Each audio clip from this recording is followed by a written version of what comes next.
Sister discriminated against brother part 2। Audio series की इस story में हम लड़के की जो अच्छाई है उसे देखने वाले हैं, क्योंकि पार्ट 1 में आपने देखा कि कैसे आरव ने एक बूढ़े अंकल की मदद करके एक पुण्य का काम किया जो एप्रिसिएशन डिजर्व करता है। Inside the story.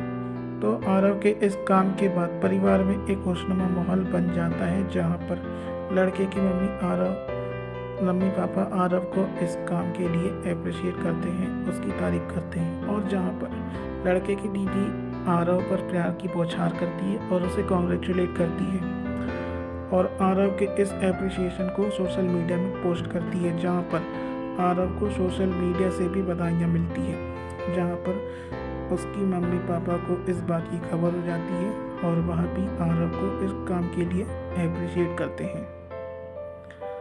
तो दोस्तों, यह हो गई आरव की बात कि कैसे वह इस काम की वजह से लोगों के लिए स्पेशल बन गया। चलिए इस स्टोरी में जानते हैं कि कैसे एक घटना ने लड़के के जीवन में एक उम्मीद की किरण जगा दी। तो एक दिन लड़का कुछ काम से स्कूटी लेकर बाहर गया होता है और जब वह रास्ते में चल रहा होता है तभी उसे एक लड़की दिखाई देती है और उसे देखकर ऐसा लग रहा है जैसा कि वह किसी का वेट कर रही हो। तभी उसे एक लड़का आते हुए दिखाई देता है और वह उससे कहती है, लड़की, एक्सक्यूज़ मी बॉय। स्कूटी रोकता है। जी बोलिए। लड़की, आप कहाँ तक जा रहे थे? बॉय, यहीं पास तक जा रहा था। लड़की, क्या आप मुझे कॉलेज छोड़ देंगे? आज मेरा एग्ज़ाम है और मेरी स्कूटी भी पंचर है और मेरे पास टाइम भी बहुत कम है, प्लीज़। बॉय, हाँ ठीक है ना, बैठ जाइए, मैं आपको कॉलेज छोड़ देता हूँ। लड़का लड़की को स्कूटी पर बिठाता है। लड़की, आपका क्या नाम है? बॉय, रोहन। लड़की, अरे वाह, बड़ा ही प्यारा नाम है। Boy, thank you. लड़की, कौन सी क्लास में पढ़ते हो? बॉय, 11th में चला गया हूँ। लड़की, अच्छा, कौन सा सब्जेक्ट लिए हो? Boy, commerce. इस दौरान लड़का और लड़की दोनों बात कर रहे होते हैं और इतने में ही कॉलेज आ जाता है, जहाँ पर लड़की स्कूटी से उतरकर लड़के को थैंक यू सो मच बोलती है और लड़के को यह खुशी होती है। तो आपने देखा कि कैसे लड़के ने लड़की को टाइम पर कॉलेज पहुंचा दिया, जहाँ पर उसकी हेल्प भले ही छोटी हेल्प थी लेकिन यह भी अप्रिसिएशन के लायक है, क्योंकि लड़की मुश्किल में थी और उसके पास टाइम भी कम था और यह एग्ज़ाम उसके लिए बहुत ज़रूरी था। अगर लड़का ना आता तो उसका एग्ज़ाम छूट जाता। वाकई लड़के ने एक काबिल तारीफ काम किया है। लड़का अपने इस काम से बहुत खुश होता है और उसे इस बात की खुशी होती है कि उसने एक लड़की की मदद की और उस लड़की ने उस लड़के को थैंक यू सो मच कहा और वह लड़के को देखकर मुस्कुरा रही थी। यही सोचकर लड़का बहुत मस्त खुश होता है। वह अपनी स्कूटी से आ ही रहा होता है कि वह देखता है कि एक अंकल जिनकी गाड़ी में पेट्रोल नहीं है वह धक्का मारते हुए उसे ले जा रहे हैं। तो उन्हें वह लड़का दिखाई देता है तो वह उसे रोकते हैं या बुलाते हैं, अंकल, अरे बेटा यहाँ आओ। लड़का, जी अंकल। अंकल, बेटा मेरी गाड़ी का पेट्रोल ख़त्म हो गया है और मुझे पेट्रोल पंप तक गाड़ी लेके जाना है, क्या तुम मेरी मदद करोगे? लड़का, जी अंकल, मुझे आपकी मदद करके बहुत खुशी होगी। और लड़का अंकल की गाड़ी को टो करके पेट्रोल पंप तक लाता है, जहाँ पर वह अंकल लड़के का धन्यवाद करते हैं और कहते हैं, शुक्रिया बेटा मेरी मदद करने के लिए। और लड़का कहता है, कोई बात नहीं अंकल, यह तो मेरा फ़र्ज़ था। तो यहाँ पर लड़के ने दूसरी मदद की पर सबसे ज़रूरी मदद की और लड़के का यह काम भी काबिल तारीफ़ है। उसके बाद लड़का कुछ दूर ही चला होता है कि वह देखता है कि एक जगह स्ट्रीट डॉग भूखे बैठे थे और उन्हें प्यास भी लग रही थी। तो लड़के ने उन पर दया भाव दिखाते हुए दुकान से एक ब्रेड का पैकेट और एक पानी की बोतल ली और एक बर्तन में पानी और ब्रेड निकाला और सारे कुत्ते मुँह छिलाते हुए लड़के के पास आ गए और वो उसे मासूमियत से देख रहे थे, जैसे कि वो उसे खाना मांग रहे हो। तो लड़का उन सबको खाना खिलाता है और लड़का यहाँ पर जीव पर दया भाव दिखाते हुए उन्हें खाना खिलाता है। और लड़के का यह काम भी एप्रिसिएशन के लायक है और यह मदद भी लड़के की काबिले तारीफ है। इसके बाद जब वह घर आता है तो जैसे ही वो घर आता है उसकी मम्मी उसे बोलती, अरे रोहन बेटा, वो क्या है ना, आज तुम्हारे पापा फिर से लंच भूल गए, तो क्या तुम उन्हें दे के आ जाओगे। तो लड़का यस मॉम बोलकर इतनी गर्मी में टिफ़िन देने के लिए निकल जाता है। लड़का, पापा मैं आपके लिए टिफ़िन लेके आया हूँ। डैड, ओ थैंक यू बेटे। वो क्या है ना, काम की वजह से आजकल चीज़ याद नहीं रहती। लड़का, कोई बात नहीं, मैं टिफ़िन लेके आया हूँ, आप खा लीजिएगा। डैड, ठीक है बेटे, धूप धूप बहुत है, तुम घर चले जाओ। बॉय, ठीक है डैड। तो लड़का घर आता है और इसके बाद कुछ दिन बीत जाते हैं। फिर एक दिन लड़के को सस्पेंड का कॉल आता है। Suspend, hello. लड़का, हेलो, हाय दीदी। सस्पेंड, हाय भैया, कैसे हो। लड़का, ठीक हो दीदी, आप बताओ। सस्पेंड तारीफ करते हुए, भैया आपने बहुत अच्छा काम किया, आई एम इम्प्रेस्ड यू। लड़का शर्माते हुए, ओह थैंक यू दीदी। सस्पेंड, कॉन्ग्रेचुलेशन भैया आपको इस काम के लिए। यहाँ पर दीदी की सहेली लड़के की तारीफ करती है और लड़का थैंक यू बोलता है और बहुत खुश होता है। तभी उसके मन में एक सवाल आता है कि दीदी की सहेली को कैसे पता, पर वह पूछता है लड़का, पर दीदी आपको कैसे पता चला। सस्पेंड, तुम्हें याद है जब तुम एक लड़की को कॉलेज छोड़ने गए थे। लड़का, हाँ दीदी याद है, उसका एग्ज़ाम था। सस्पेंड, पता है वह मेरी ही दोस्त थी और एक दिन मुझे उसका कॉल आया था कि कैसे एक लड़के ने मेरी मदद की, वह भी हमारे साथ कॉलेज में ही पढ़ती है। उसने कहा कि तुम उस लड़के को जानती हो, तो मैंने कहा हाँ, वो मेरी सहेली का ही भाई है। और तभी मैं समझ गई कि तुम ही ने उसे कॉलेज छोड़ा होगा। पता है वह तुम्हारा बहुत धन्यवाद कर रही थी। उसने कहा कि अगर वह न होते तो शायद मेरा एग्ज़ाम छूट जाता। थैंक यू सो मच भैया, तुमने उसकी मदद की। लड़का, कोई बात नहीं दीदी, मदद करना तो मेरा फ़र्ज़ है। सस्पेंड, अच्छा मुझे पता चला कि तुमने एक अंकल की भी मदद की थी।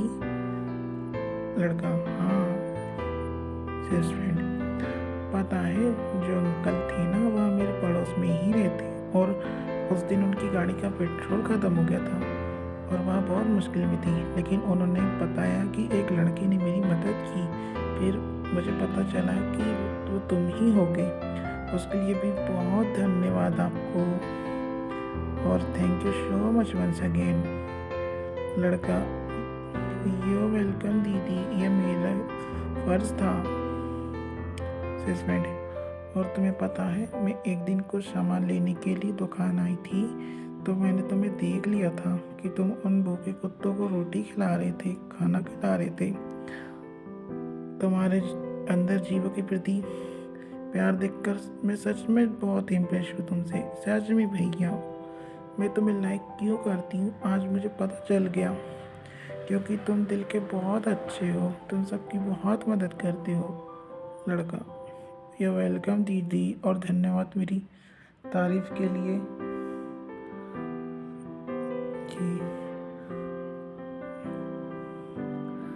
पर दीदी मैं चाहता हूँ कि मेरी दीदी को यह पता चले कि मैंने एक अच्छा काम किया है। हो सकता है मेरी अच्छाई सुनकर, मेरी तारीफ सुनकर वो मुझसे बात करने लगे। सस्पेंड, अच्छा हाँ, तुम्हारी दीदी से याद आया, तुम्हारा कजन आया हुआ है घर। लड़का, हाँ दीदी, पर क्यों। सस्पेंड, तुमने कुछ सुना उसके बारे में। उसने एक बूढ़े अंकल की मदद की जिन्होंने 10 दिन से कुछ नहीं खाया था और वह गरीब थे।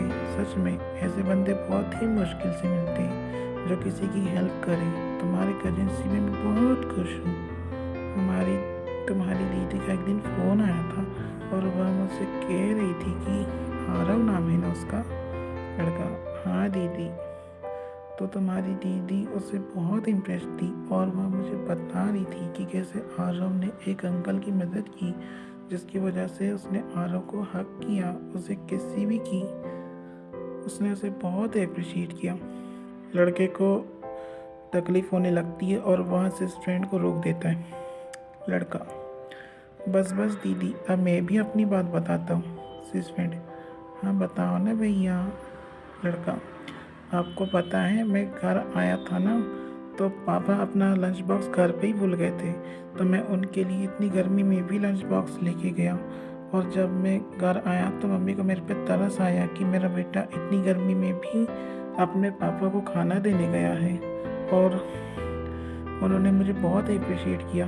फिर जब पापा शाम को घर आए तो वह मेरे लिए आइसक्रीम लेके आए थे और बोल रहे थे कि थैंक यू सो मच बेटा, तुमने मेरी इतनी चिंता की कि इतनी गर्मी में भी तुम अपनी परवाह किए बिना मेरे लिए टिफ़िन लेके आए।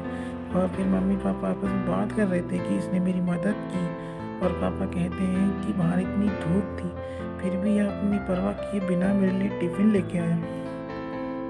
फिर मैंने उन दोनों को कहते सुना कि सच में हमारी आंखों का तारा है हमारा बेटा, मुश्किल से मिलता है ऐसा बेटा। सेज फ्रेंड तारीफ करते हुए, अरे वाह, I am proud of you भैया, यार तुम दिल के बहुत अच्छे हो। लड़का, थैंक यू दीदी। अच्छा दीदी, एक बार बात करके देखो ना, उन्हें ये भी बताना कि मैंने अच्छा काम किया है। सच फ्रेंड, ठीक है भैया, मैं उनसे बात करती हूँ, आप होल्ड में रहो। तो दीदी की सहेली लड़के की दीदी को फ़ोन लगाती है और उनके बीच क्या बातचीत होती है देखें। सिस फ्रेंड, हेलो सिस्टर, हेलो कैसी हो तुम? सिस फ्रेंड, मैं तो बहुत अच्छी हूँ। अच्छा, तुम्हारे कज़न भाई की बहुत तारीफ है, कॉन्ग्रेचुलेशन अपने कज़न भाई के लिए। Sister, thank you so much. Sis friend, बढ़िया, जान के खुशी हुई कि तुम्हारे कज़न भाई ने बहुत अच्छा काम किया है। एक बार फिर भी मैं तुम्हें एक बात बताना चाहती हूँ कि तुम्हारे भाई ने भी एक अच्छा काम किया है। पता है तुम्हें इस बारे में? सिस्टर, मुझे नहीं पता इस बारे में। सिस फ्रेंड, पता है, उसने मेरी सहेली को कॉलेज छोड़ दिया था जबकि उसका एग्ज़ाम था और उसे बहुत देर हो रही थी। फिर उसने एक अंकल की गाड़ी को, जो मेरे पड़ोस में थे, एक्चुअली उनकी गाड़ी का पेट्रोल ख़त्म हो गया था, तो उनने उनकी गाड़ी को पेट्रोल पंप तक पहुंचाने में हेल्प की। फिर जब मैं एक दिन सामान खरीदने दुकान गई तो मैंने देखा कि तुम्हारे भाई ने कैसे उन भूखे कुत्तों को रोटी खिलाया, उन्हें खाना खिलाया। तुम्हें नहीं लगता कि तुम्हारा भाई ने एक अच्छा काम किया है? देखो, मैं तुम्हारी खुशी से बहुत खुश हूँ, पर मैं तुम्हें सिर्फ यही समझाना चाहती हूँ कि किसी सिक्के का एक ही पहलू नहीं होता, सिक्के दो पहलू होते हैं और हमें ये दोनों ही देखना चाहिए। इसी तरह तुम्हारा अपना भाई भी अप्रिशिएट डिज़र्व करता है जो उसने काम किया है। तुम्हें नहीं लगता कि एक लड़की जो एग्ज़ाम देने में लेट हो रही थी, वह आज खुश है तुम्हारे भाई से, वह आज तुम्हारे भाई का धन्यवाद कर रही है, और मेरे पड़ोस के अंकल भी तुम्हारे भाई का धन्यवाद कर रहे हैं, क्योंकि अगर वो ना होता तो पता नहीं उन्हें उस दिन मुश्किल का सामना करना पड़ता। और तुम्हें तो पता ही होगा कि हमारे देश में हर साल कितने जानवरों को ऐसे बेसहारा छोड़ दिया जाता है जिनके पास खाने के लिए कुछ नहीं होता, और उनके ऊपर ना छत होती है, ना उनकी देखभाल करने वाला कोई होता है। तो मुझे नहीं लगता कि तुम्हारे भाई ने एक ऐसा काम किया है जिससे उसे पुण्य मिलेगा, क्योंकि पालतू जानवरों को खाना खिलाना इंसान, मतलब पालतू जानवरों को खाना खिलाना पुण्य का काम होता है। तुम ही सोचो ना, ऐसा कौन सा इंसान होगा जो इनकी मदद न करे, वरना बाकी सभी ने बेसहारा छोड़ देते हैं। तुम्हें तो इस बात की भी खुशी होनी चाहिए कि तुम्हारे भाई ने ऐसा काम किया है जिसकी वजह से वह एप्रिसिएशन डिज़र्व करता है। तुम्हारे मम्मी पापा भी उसे शाबाशी देते हैं, उसकी तारीफ़ करते हैं। मैं तो सिर्फ यही कहना चाहती हूँ कि थोड़ा तुम अपने भाई की तरफ भी ध्यान दो, क्योंकि जो तुम कह रही हो ना कि तुम्हारा भाई, या तुम्हें जो लगता है ना कि तुम्हारा भाई लड़की छेड़ता है वह बहुत बुरा है। आज उसने ऐसा काम किया है ना कि वह सबके नज़रों में अच्छा बन गया है। एक लड़की भी तुम्हारे भाई से खुश है। सिस्टर, मैं तुम्हें एक बात बताती हूँ कि आज का दौर कैसा है, जहाँ पर तुम्हें 90% लोग खराब मिलेंगे और 10% लोग ही होंगे जो इस दुनिया में किसी का भला करते हो। अगर तुम तलाश करोगी ना कि इस दुनिया में 90% ही लोग अच्छा काम करते हैं, लोग अच्छे हैं, तो ये तुम्हारा भ्रम है, क्योंकि जीवन कभी एक पहलू पर नहीं टिका होता। अगर अच्छाई भी है तो बुराई भी है। अगर इस दुनिया में अच्छे लोग भी हैं ना तो बुरे लोग भी हैं। मेरे कहने का आशय यह नहीं है कि दुनिया में बुरे ही लोग हैं या अच्छे ही लोग हैं।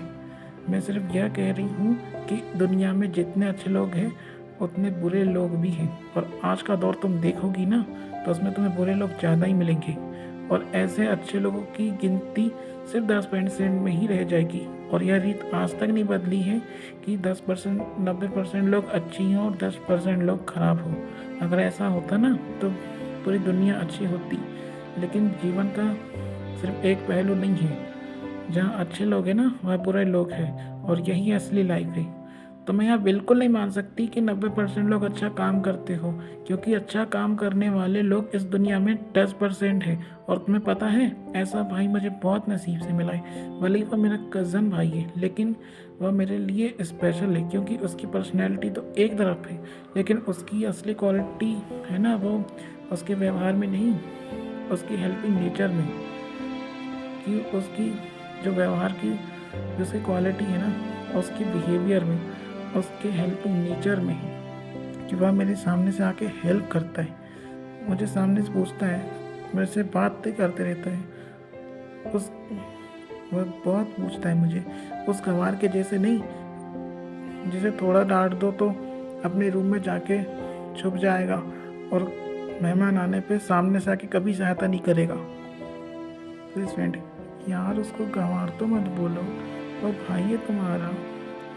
फ्रेंड देखो, जिस दिन उसने मॉल में यह हरकत की थी ना, तब से मेरा उस पर से विश्वास उठ गया है। और आज भी मुझे घिन आती है कि ऐसा गंवार लड़का मेरा भाई है, जिसे एक पैसे की शर्म नहीं है, जो कि एक सिस्टर का भाई होते हुए भी दूसरी लड़की को छेड़े। और तुम्हें पता है, दुनिया में 90% लोग इसी वजह से खराब है, क्योंकि अच्छा काम कोई नहीं करना चाहता। 10% लोग ही ऐसे होंगे जो अपने आप की परवाह किए बिना हमेशा दूसरे के लिए खड़ा रहेंगे। फ्रेंड, तो तुम क्या चाहती हो, तुम ही बता दो। सिस्टर, मैं कुछ नहीं चाहती, मैं तुम्हें सिर्फ यह समझाना चाहती हूँ कि दुनिया में 90% लोग बुरे श्रेणी में ही हैं, और यह सच्चाई है, क्योंकि 90% लोग चाहे कितना भी अच्छा काम कर ले, उनकी गिनती बुरे लोगों में ही होगी। और 10% लोग ही ऐसे हैं जो अच्छा काम करते हैं। जैसे कि 10% में ना मेरा कज़न भाई आता है, जिसने अच्छा काम किया है। और यह बात मैं ऐसे ही नहीं बोल रही हूँ, यह बात मैं दिल से बोल रही है, और यह सच है। फ्रेंड, तो तुम कहना चाहती हो कि उन 10% में तुम्हारा कज़न भाई आता है और 90% में तुम्हारा अपना भाई। सिस्टर, हाँ, अभी तो तुम्हें बताया कि 90% लोग चाहे कितना भी अच्छा काम कर ले, लेकिन आज का दौर ही ऐसा है जहाँ पर उन्हें बुरी श्रेणी में रखा गया है।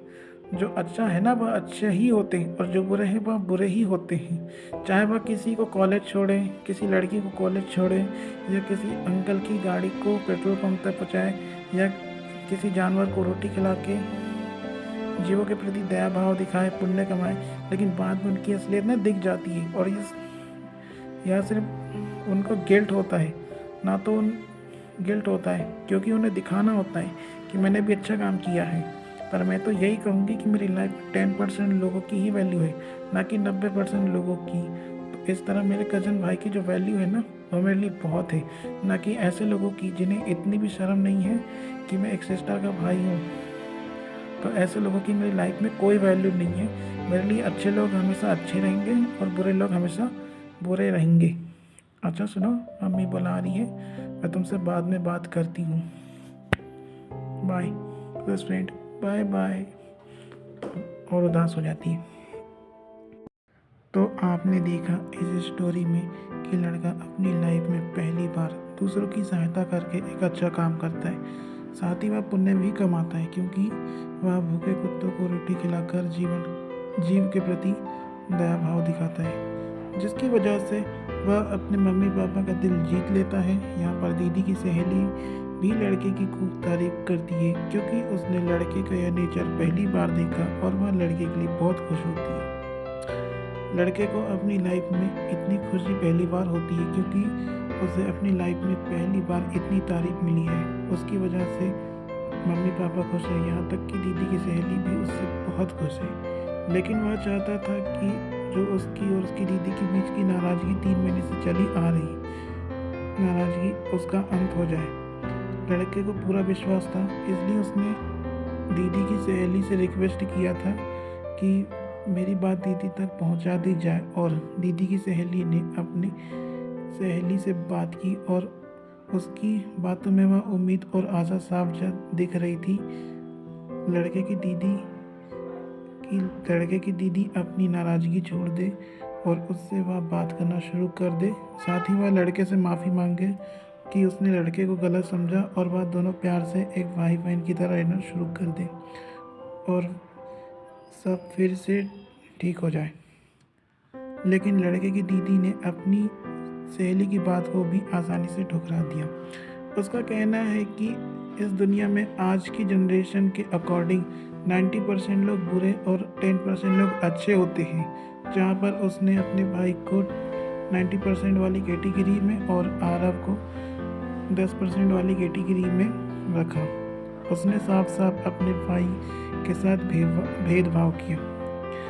यहाँ पर लड़के की दीदी का एटीट्यूड दिन ब दिन बढ़ते जा रहा है। उसकी दीदी को ठेस पहुँची कि एक दीदी का भाई होकर, जो लड़का है अपनी दीदी का भाई होकर भी उसे शर्म नहीं आई कि उसने पब्लिक प्लेस में लड़की के साथ छेड़छाड़ की। उसी दिन से लड़के की दीदी ने अपना एटीट्यूड बना लिया कि जो लड़का दीदी का भाई होकर भी लड़की छेड़े वह मेरा भाई नहीं हो सकता, और जो मेरा भाई नहीं है उससे तो बिल्कुल बात ही नहीं करनी चाहिए, या बिल्कुल ही बात नहीं करनी चाहिए। फिर वह मेरे लिए रोए गिड़गिड़ाए, मुझे उससे कोई फ़र्क नहीं पड़ता। देखने वाली बात है कि जो लड़का चाह रहा है कि दीदी उससे बात करे, अगर वह उससे बात भी करती तो कौन सा लड़के को उससे प्यार मिलता, जबकि उसकी दीदी या तो लड़के पर चिल्लाती या लड़के से छोटी से गलती होने पर उसे थप्पड़ मारती या उसके साथ हमेशा स्ट्रिक्ट बिहेव करती। अगर इस स्टोरी की बात करें तो लड़के ने अपनी लाइफ में पहली बार दूसरों की मदद करके एक अच्छा काम किया है, जिससे उसे अप्रिसिएशन भी मिला। फिर भी लड़के की दीदी ने लड़के को गलत ठहराया, जिससे लड़के को जितनी खुशी नहीं मिली थी उससे कई ज़्यादा दुख पहुंचा। अपनी दीदी की बात सुनकर लड़के को कैसा फील हो रहा है यह हम ऑडियो सीरीज़ की अगली स्टोरी में जानेंगे। तब तक के लिए धन्यवाद।